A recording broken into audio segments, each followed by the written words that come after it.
Welcome to Sweat, Tears and Equity, a podcast by Fortech Investments, where we discuss the untold truths of funding and funding startups. Our guests are founders, investors, and other players from the ecosystem who learn these valuable lessons the hard way. They share the things that they wish they knew earlier about the challenges that lie in this journey, the things that no one prepared them for, so you and other founders can navigate this bumpy road successfully. So, welcome, Mihai, to our podcast. Thank you for being here. It's super important, and I truly wanted to talk to you since, I guess, July, when I read about you. And just for our audience, today we're going to tackle a little bit the AI hardware space, let's say. And my first question, so before diving in the multiple use cases and the business part of things, tell us about neuromorphic computing and what it actually is. Maybe in simple terms or complex terms, I don't know. It's on you. Please tell us a little bit more about the core business of CyberSwarm, you being the founder and the CEO of CyberSwarm, and what actually neuromorphic computing and hardware-based AI is. Hi, Sorin. Many thanks for having me here. Long story short, neuromorphic computing actually means something which it is inspired from nature. In nature, we have a lot of, we are meeting and we have a lot of these behaviors. For example, the sunflower, right? It actually follows the sun. That's a memoristic behavior. So basically during the day, the sunflower actually follows the sun. And during the night, the sunflower gets back to its original, let's say, position, right? That's called a memoristic behavior.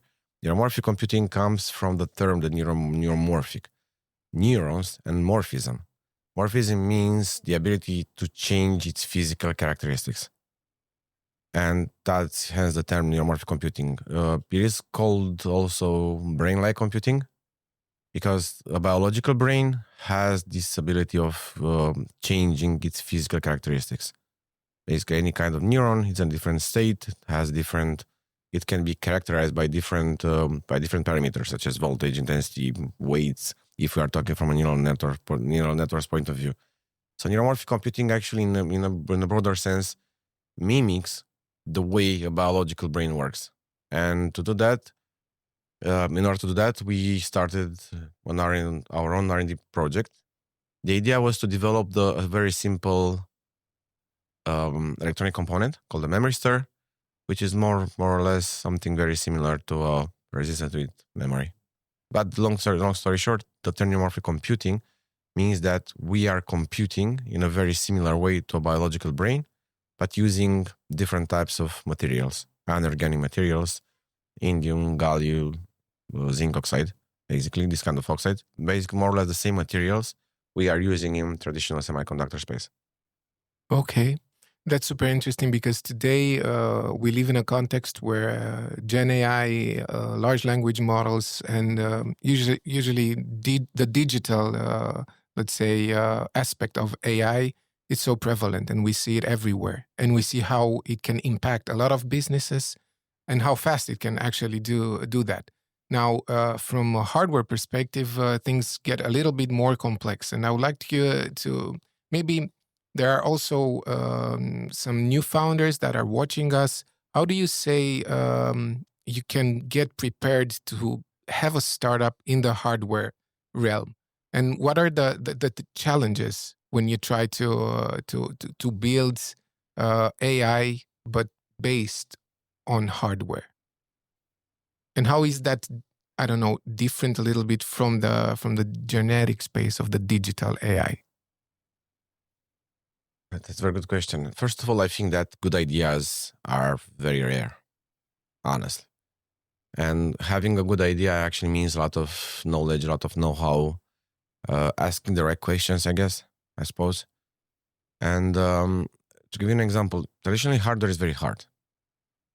You cannot really scale it, although hardware companies, when they scale, are more sustainable and they are far more profitable because they have their own hardware. Building hardware, actually, it depends. It's just like in software, right? And there are some similarities here and some very big differences also. In digital world, you don't really care, right? You have a laptop, you have a server, Linux, whatever, Microsoft, whatever. You have a framework, you have TensorFlow, you have this kind of other things, and you start building something, but you already have the hardware, you already have the CPU, you already have the GPU, you already have all these things, right? And in the end, developing something on digital actually means something like, okay, how we are going to use these resources in a way which actually can create a new product, a new software, or something like that. But we are limited all the time by the hardware itself, right? That's why we need to constantly improve the CPU, the GPU, and these kind of things. The software limitations are originating from the hardware limitation themselves. And when in today's world, when we are using Gen AI, right, large language models, these are branded as AI, but long story short, they are statistics. And statistics needs a lot of computing power. Okay, it was a genius marketing move to brand statistics as AI, but nevertheless, it uses this kind of lot of computing power. And again, when you are building in the digital space, you somehow need to mix those kind of things because you are going to spend a lot of time to train those models. You are going to spend a lot of time for inference. You are going to spend a lot of time of software, different equipment, and you need to somehow compensate from the software side to create something which is good enough in order to compensate and to offset all these costs. In hardware, that's another story. You can build hardware by buying different pieces of CPU from, I don't know, say Intel, AMD, or something like that. You can buy GPU from here and there, and you can put those pieces of hardware together and to have something like a unique, let's say, laptop, right? But there is something even more deeper than that. And when you are looking at the microelectronics level, the microelectronics level means that you need to create a new type of CPU, for example, a new type of accelerators for GPU. And in that situation, you get deeper and deeper and getting closer to the physical level, the underlying level, which we all use, right? And it's far more challenging because you need to put the right questions. You need to find the right people. I mean, you can find more, programmers are far more easier to find than, let's say, specialists in physics, materials physics, right? So and the development cycle is somehow longer because you need to start from scratch. You start from a whiteboard, and you slowly start increasing from there and there and there. But there is a big advantage here because just like in the digital world, every single device that we know has a lot of semiconductors, right? Right now in the world, the numbers of transistors is something like that 10, followed by 72 zeros. So basically, and the hardware has other things because companies such as Apple, Nvidia, right, Intel, are big companies because they have this kind of hardware component as well. And when you have the hardware and the other companies do not, you can actually ask for money just to have access to that hardware. And that's another business model. It's far more difficult in the beginning. You cannot go on the market. You cannot create a go-to-market strategy, shorter than 5 years or so. But in the end, from an economical point of view, financial point of view, hardware companies are much more resilient because you can sell the hardware. You can actually ask for money to use that hardware. If you are going to develop your own type of software, again, you can ask for more money and so on. It's just more difficult initially. So there's a lot of struggle, I see, at least what I can take out of your answer. But yet again, you are doing this here in Romania. So basically, you are tackling giants like Intel, maybe IBM, who have not yet come with an output, at least in this space of neuromorphic computing, but yet you're here.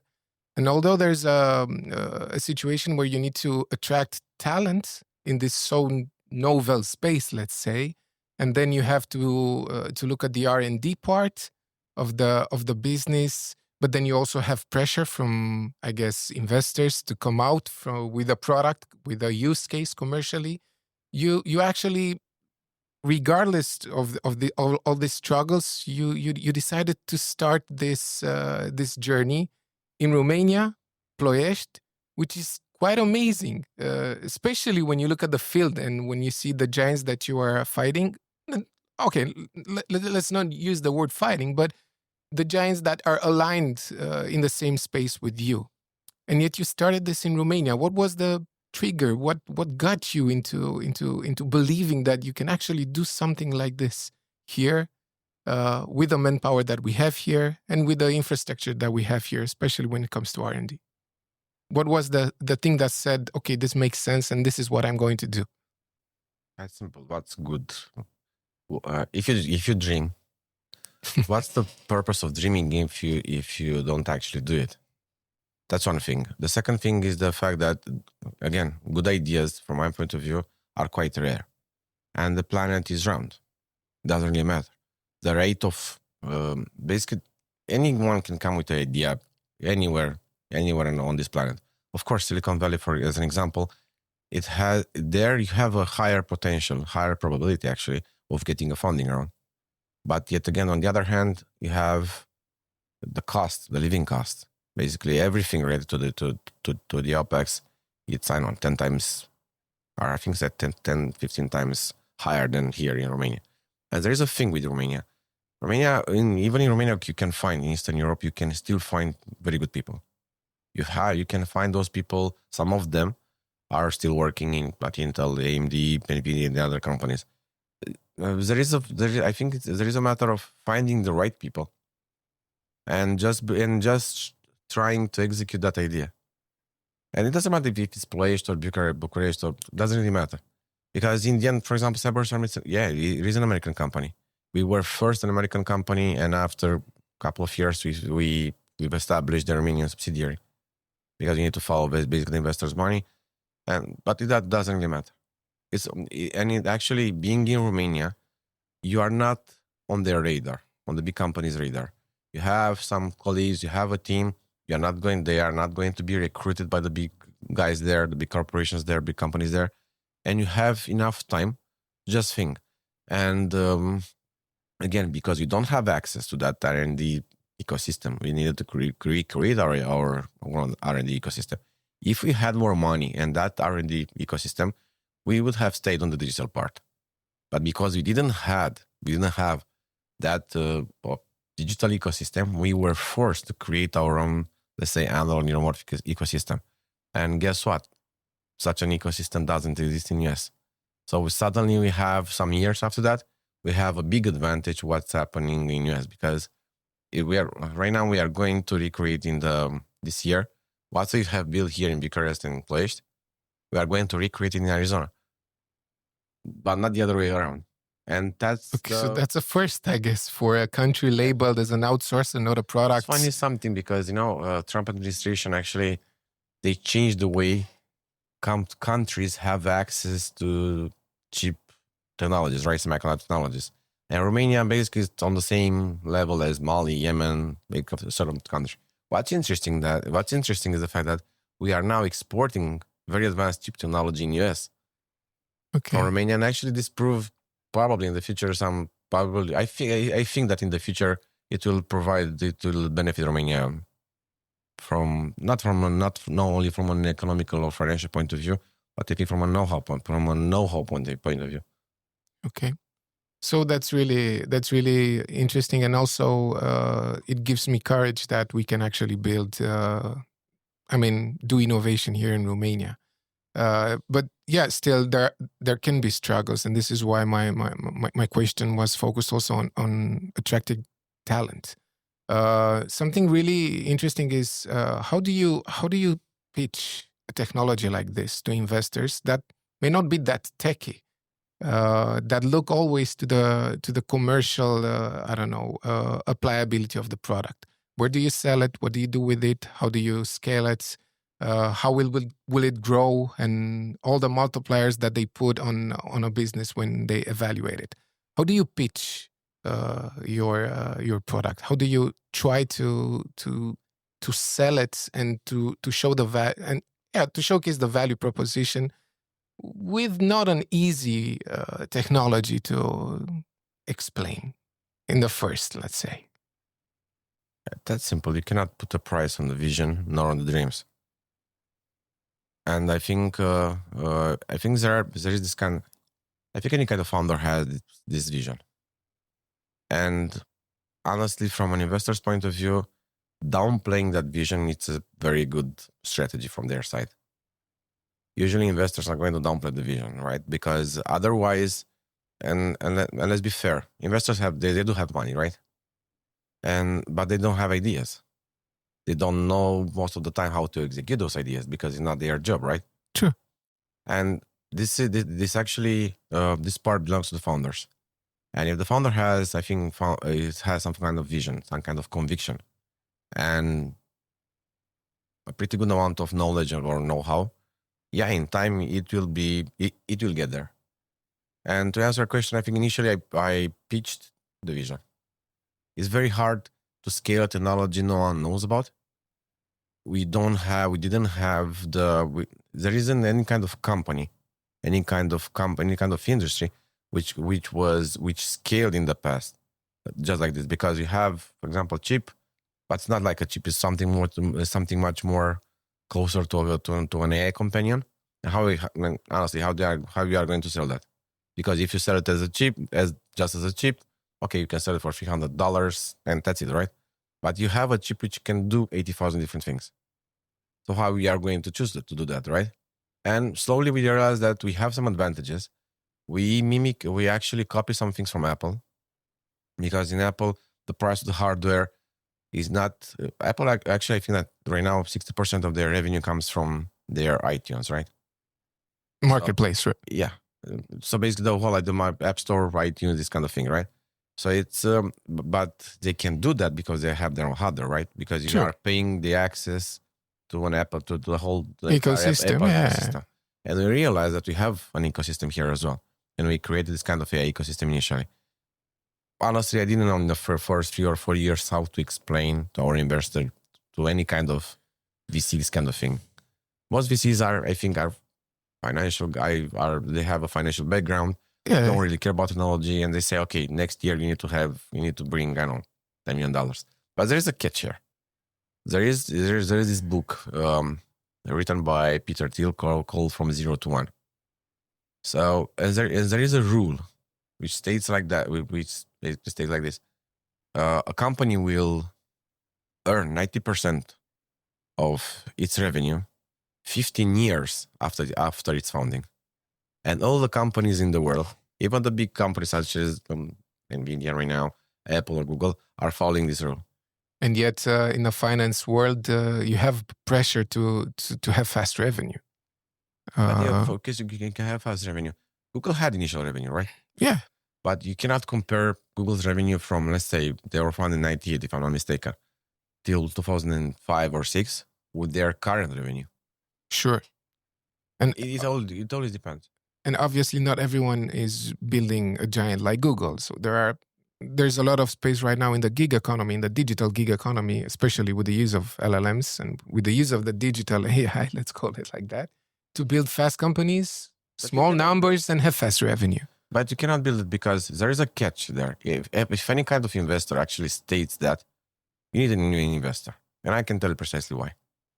Every single time, if you are going to use an LLM, right? You are competing with other thousands, if not tens of thousands, other companies in the world for the same server, for the same OpenAI servers, right? And your inference is going to be in a queue there. So you have a limited infrastructure. If all these companies are going to scale, probably OpenAI will need, I don't know, thousands of data centers. So it's not possible, right? Well, we will see. I guess there will be. Possible. I guess we will have to see. Maybe your own architecture can help you to mitigate that.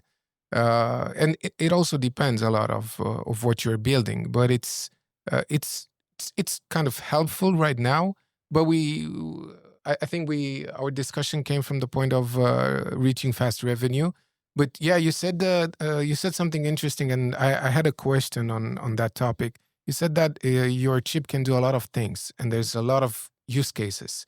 How do you actually choose where to go, and how do you mitigate that? I mean, how do you do you know what to industry to tap in with your product and with your value proposition, and how do you choose that? Because there's multiple of use cases that you can actually address through what you're building. Do you have, let's say, a business strategy regarding where do you see CyberSwarm impacting specific industries in the, let's say, next 2, 3, 4 years from now? And how do you choose between them? Which is the right industry to go to first, let's say? Innovation in itself, it is a business strategy, because engineering prowess equals customer excellence.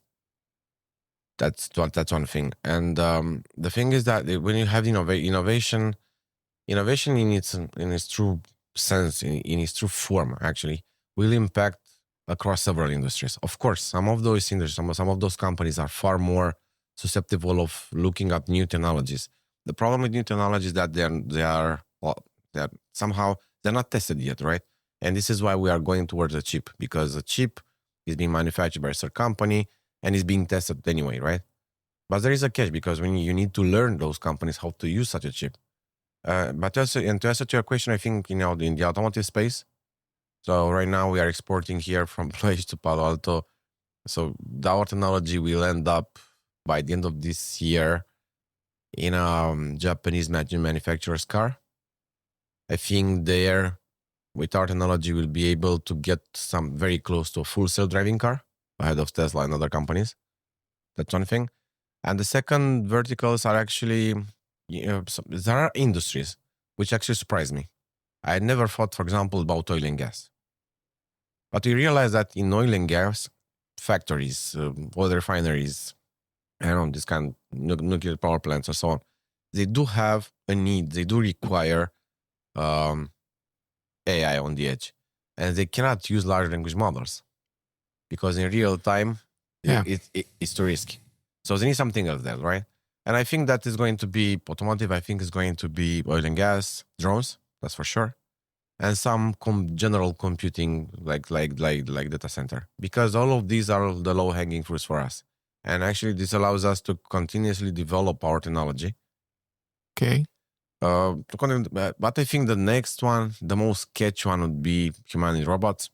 Yeah, we had this kind of discussion with several companies within the humanoid robot space. And of course, space industries, because you don't have internet on the moon. And the ability of recognizing shapes and patterns on the moon without the internet is critical there. Could you please explain how actually AI works without it being connected to any source, like let's say internet source? And can you explain a little bit that technical part of your chip, so that everybody can understand how it applies in so many businesses, and why it is actually so catchy as a product, and why it could actually be the future? Okay, so right now in the world, I'm going to first describe how the world works right now. Please. Right now in the world, we have the so-called von Neumann architecture. A CPU in this von Neumann architecture actually moves the data from the storage to the random access memory and vice versa. It doesn't think. So basically the computation actually means that is able to move the data from here and there, right? In nature, by contrast, we have everything together in the same place. There's one more thing here. There's one more important thing here. We need software, because we need to interpret basically those electric signals. And we need software for that. And on top of software, we need operating system, we need application, these kind of things, right? In nature works only by using the electric power laws. Kirchhoff, Maxwell, Lorentz, Ohms. That's it. Okay. Our brains right now, they don't have the idea, they don't use software. Software and mathematics in a broader context is just a tool invented by our brains to describe the world.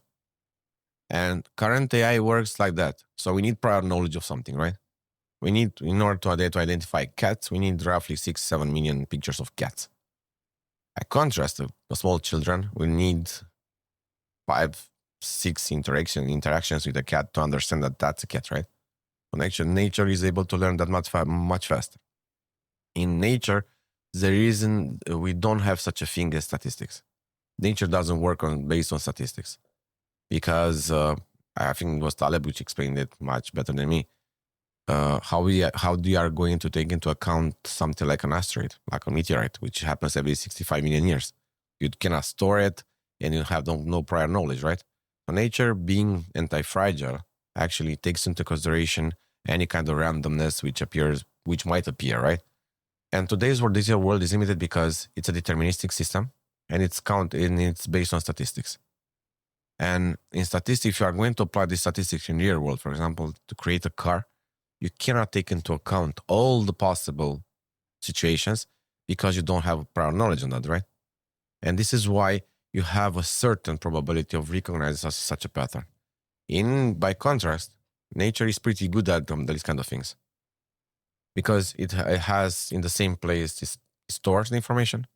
It doesn't have a random access memory, and it achieves that with a lower power consumption. We are using a lot of power in statistics right now, mainly because we need to. Of course, we are going to split that into part. The training, we need to train that neural network, and by doing a neural network, it's a representation. Nature doesn't work in neural networks.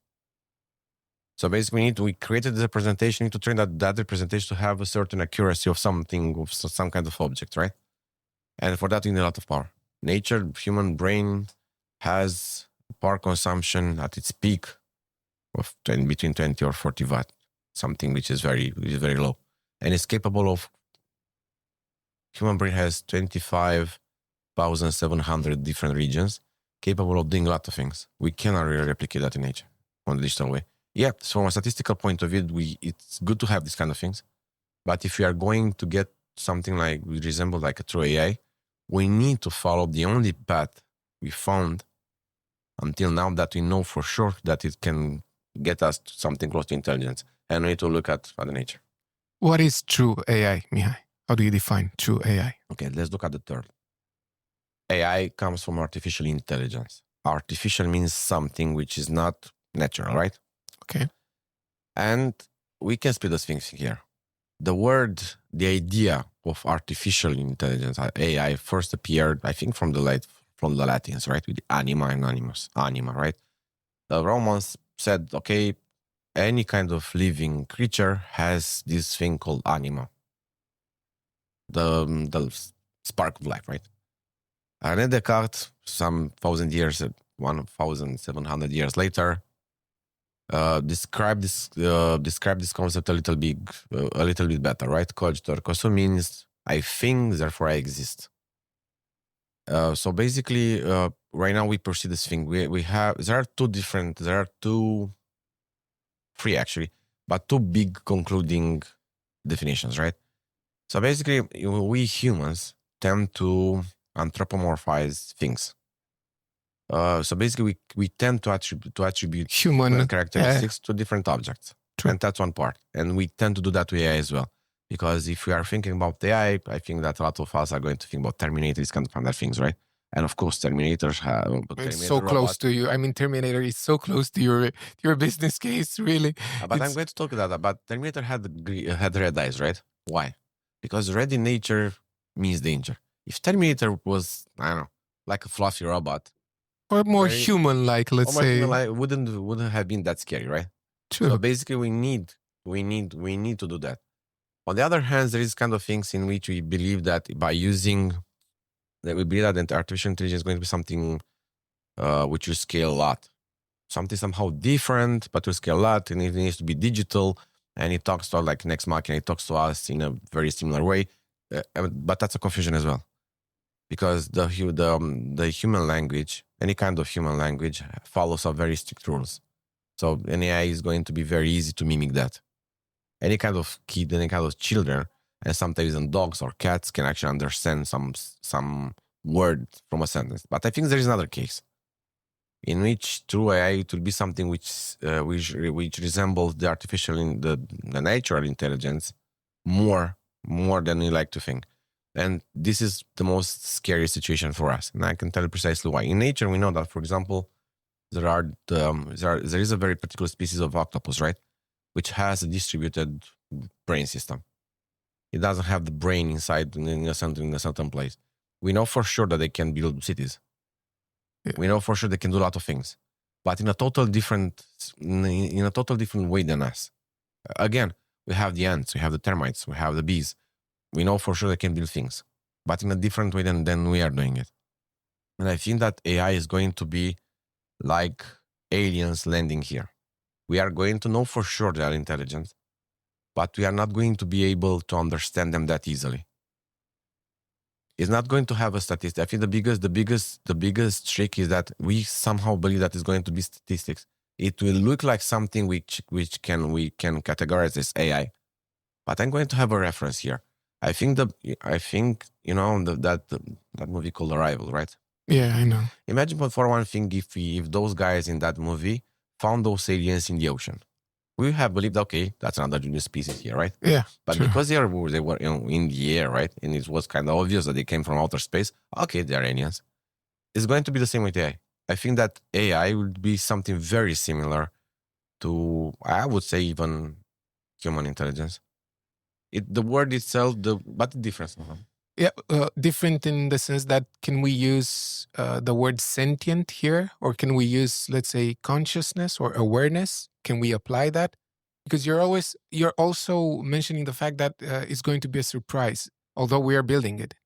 So there's elements in what we are doing, and I guess maybe what you are building, that we are not able to predict for now.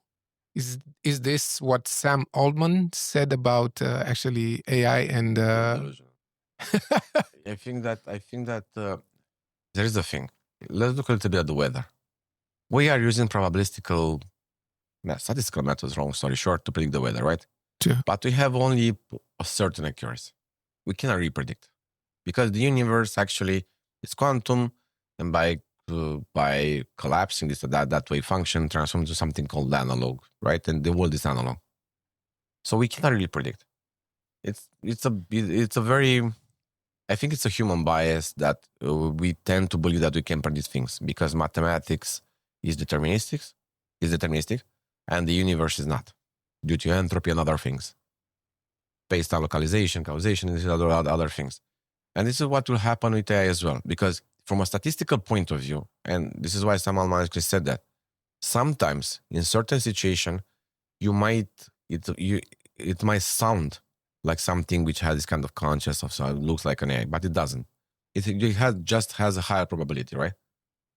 But I think if we are going to talk about awareness, sentient AI, that's a very difficult question, and I think that's the most challenging question for mankind, because we are probably going to realize that we live on a planet on which not only the humans are sentient or conscious, but probably other creatures as well. And we kind of don't like that. Yeah, but I mean, through complex language, you can actually reach faster and see the sentient just manifesting, especially in humans.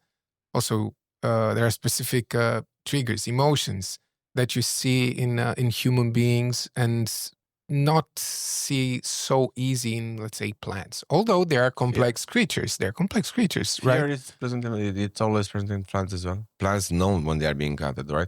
So probably if you are we need to split some things here. Emotions and thinking. Yeah, our broader understanding of what conscience and sentient means is that we need to have some emotions, we need to have some kind of critical reasoning. Yeah. We need to have both of those things. Because, for example, we know that dogs, for example, they do have feelings, right? True. But they're so related to instincts. It's also true in our case as well. But we have the prefrontal cortex, which actually allowed us to control some of those instincts. And apply it in creativity, which is a little bit different. But so let's go on this path. Okay. Everything which has this kind of instincts might get to some kind of, some kind of creative, because dogs can be creative as well, cats as well, right? Sure, but there's a spectrum. I mean, there's a spectrum. So intelligence actually means something a little bit different than that, more than that, right? We cannot tell for sure if dogs, for example, or cats are conscious. Maybe they are, but we don't have a tool for that. We cannot really evaluate that. We know we have some clues about that. With AI, it's going to be more or less the same. Because I'm not sure that AI is going to say, okay, I'm aware, I'm sentient.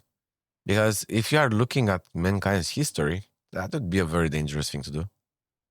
So any kind of decently intelligent alternative intelligence, right, would avoid telling people, okay, I'm quite sentient. We have a long history of that, right? So and this is why this kind of true AI poses a very big challenge for mankind, but not from an extinction point of view. Because honestly, I think that without AI, mankind will disappear because we have this kind of irrational beliefs, irrational behavior, and that's true. Jung actually Jung said it much better than me. And we are spending too much resources, too much energy for basically nothing. We are very cruel to other species as well. We don't really to care. each other also. To each other, also to others. So, but without AI, mankind will disappear. AI it will force us because it will force us to do a couple of things. It will be the ultimate proof that this universe is being built to develop life in a way. And it will be a very big problem for us because imagine that we are going to end up in Pinocchio's situation, right? When we are going to have a creature, something, right? A creature, form of intelligence made by us, telling us, okay, guys, you're doing something bad in that situation. I know. And we don't really want to do that.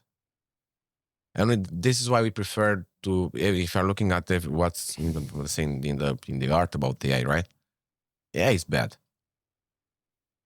I think we are afraid of what we don't understand, and especially I think we need to look at how AI will reshape the social landscape. It's going to be an anthropological revolution.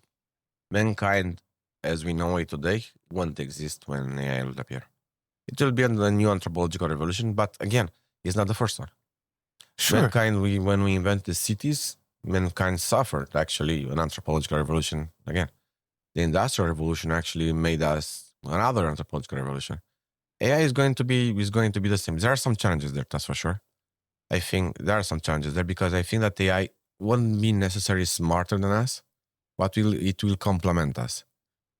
So if you want to develop something and having this kind of AI, it will be much more easier to develop certain things. But on the other hand, I think that if someone can work instead of me, okay, probably lots of people are going to choose to have this kind of AI working for them and they are going to do something else. Yeah, but we are now having all those conversations about job displacements and about the future roles and the fact that humans will no longer be part of large, let's say, corporate structures because most likely automation, RPA will come and take all the repetitive jobs that we do. And we see that in the blue collar space and in the white collar as well space. But not because of AI. We don't have horse riders anymore or horse archers, but mankind didn't have a problem with that. The problem is that current world actually, we have Pareto's law, right? In any kind of corporation, and by the way, any kind of corporation is built like the former Soviet Union, right? 80% of people are not doing anything there. You have the 20%, which are actually working for the other 80%. And that's a valid question up until a point, because so it means that 1 in 5 people are actually working and using and spending their resources for something productive in a way, right? The other 4 are just consuming a lot of resources for nothing. And I think there's one more thing. Mankind, the number of people on this planet is going to slowly decrease. By 78 years, we are going to be not more than $3 billion people on the surface. Yeah, especially in the Western and European part. In all the countries, and that's another thing. So we need to farm these things. We still need to maintain our current standard of living, but we are not going to have enough people to do that. So this is why running robots with AI are going to come handy probably. Society as a whole is going to change, that's for sure. I don't think that we know how, and it's going to be quite clear an anthropological revolution. I mean, the fact that probably cost of services and goods should come down when you implement AI and you take the human out of the equation, and hopefully you allow human beings to be creative, to be more into each other, maybe Why not? I'm more skeptical. Yeah. Much more skeptical. You know why? Because, in the first industrial revolution, we outsourced our strength to work the machine, right? Yeah. In the second one, we try to extend the computation, basically these kind of things, right? It's much more easier to use the computers, make this kind of calculus. You can get to the moon using that, right? With AI, the biggest danger that we are outsourcing our intelligence, our decision making. And this doesn't mean that we are going to become much more peaceful. Quite contrary. Look in the world today. Okay? We know for sure that we don't have another planet. And we know there are other planets, but we don't have any kind of ideas altogether. And terraforming is out of the question. Yeah. Because it's a matter of energy. When we are using this, for example, we are using oil because that oil, it's energy which was stored 60 million years ago. In nature, doesn't store energy. So until we are going to find the nuclear fusion, we are going to have this kind of eternal problem. And it's a matter of energy. And this is why AI, I think that it will come handy. I'm not totally sure that people are going to become suddenly very creative.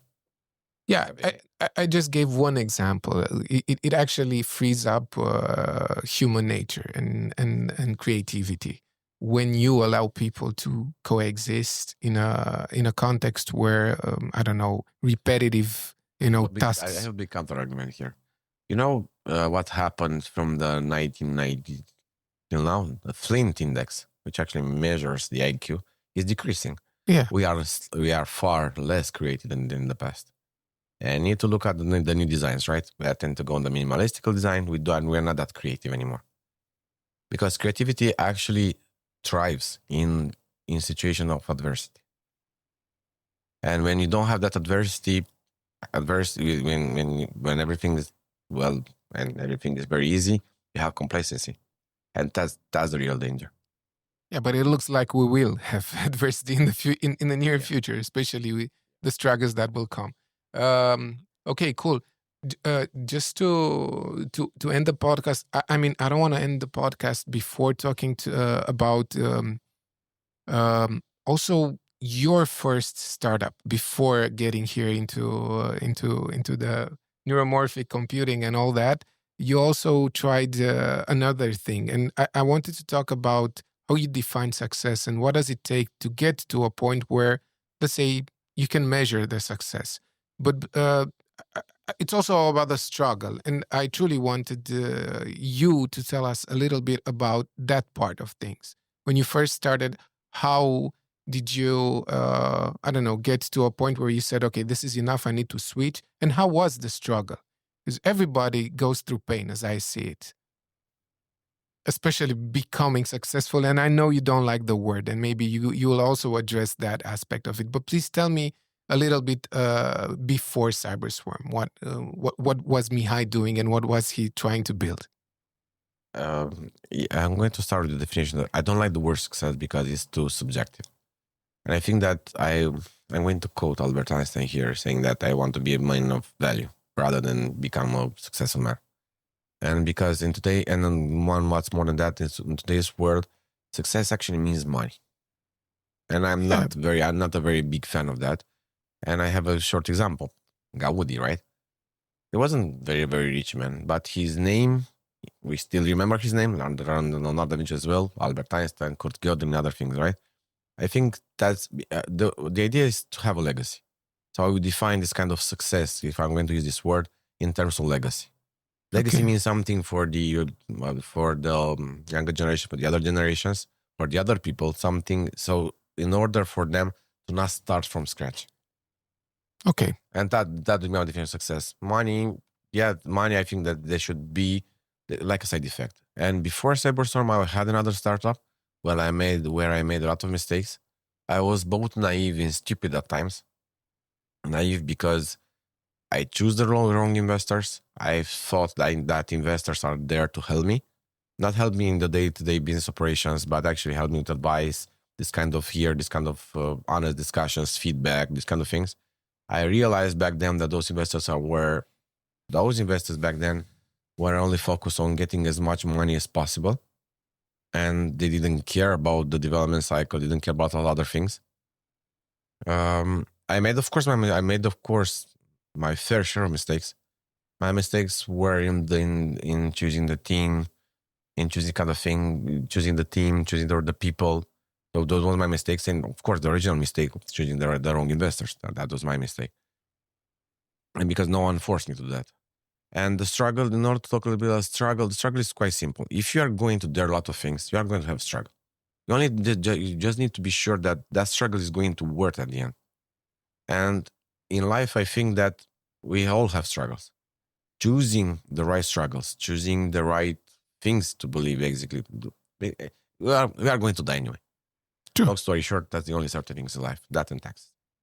And but if you're going to choose a struggle, actually this kind of transforms you in a way, because you are going to have years and years of struggle, years and years of, it's going to be painful, years and years of stress, years and years of basically it's a very lonely road in the end. So you need to be kind of comfortable with that. It's not going to be something which is shiny.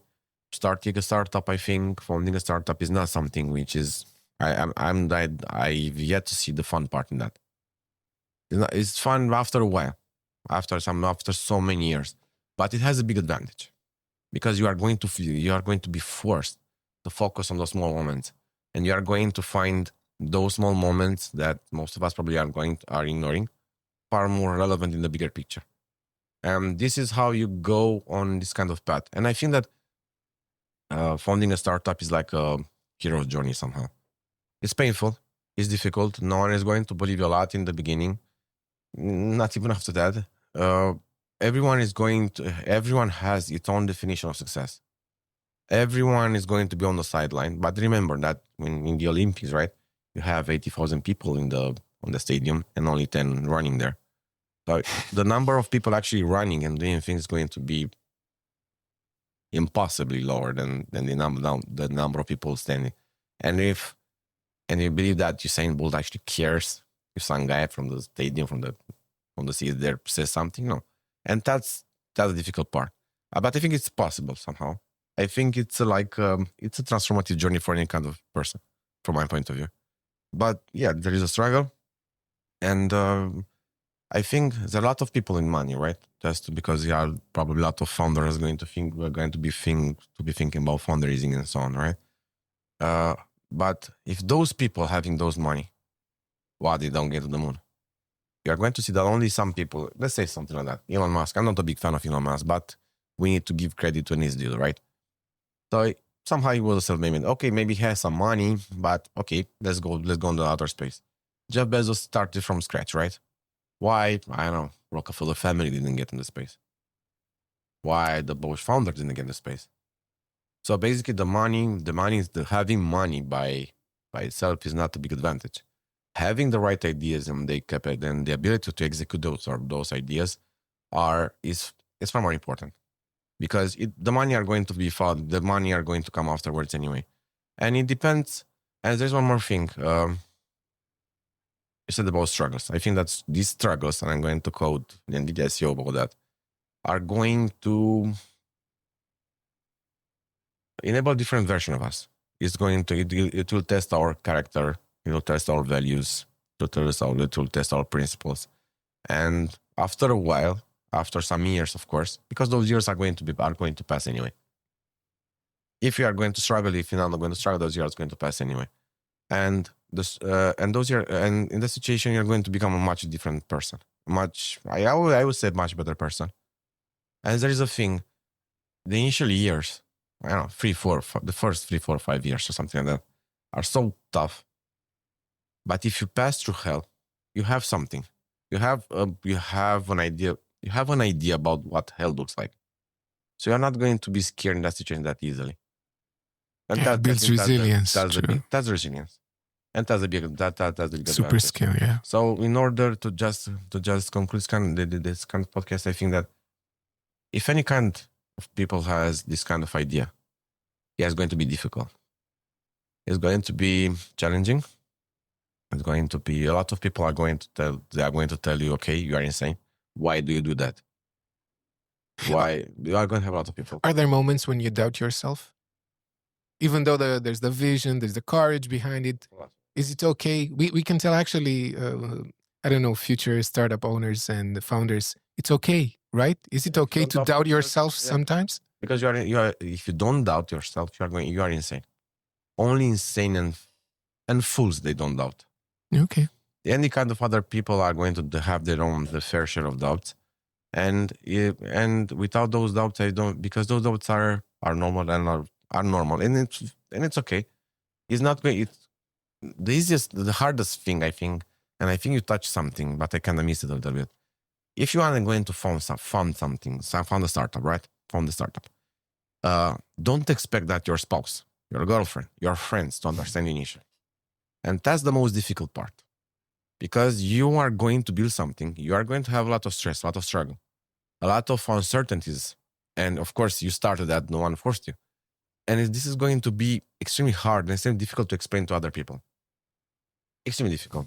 And the biggest and the easiest way is to basically to use that kind of a form of delayed gratification. Delay a little bit those explanations. Because they're not going to be able to understand. Because honestly, it's okay. Not everyone has their own path, and the ones who dare a little bit are going to be misunderstood by the others anyway, and that's okay. But any kind of person which wants to start startup, and especially startup is hard anyway. Yeah, it's okay. Struggles are good, but on the other hand, you are going to have a lot of stories, and I think that the most happy people in the world have stories, not necessarily good stories, but they do have lots of stories. And, if you are going to get to 70, 75, and if you want to look and you look behind and you have a lot of stories, yeah, it's going to be worth it.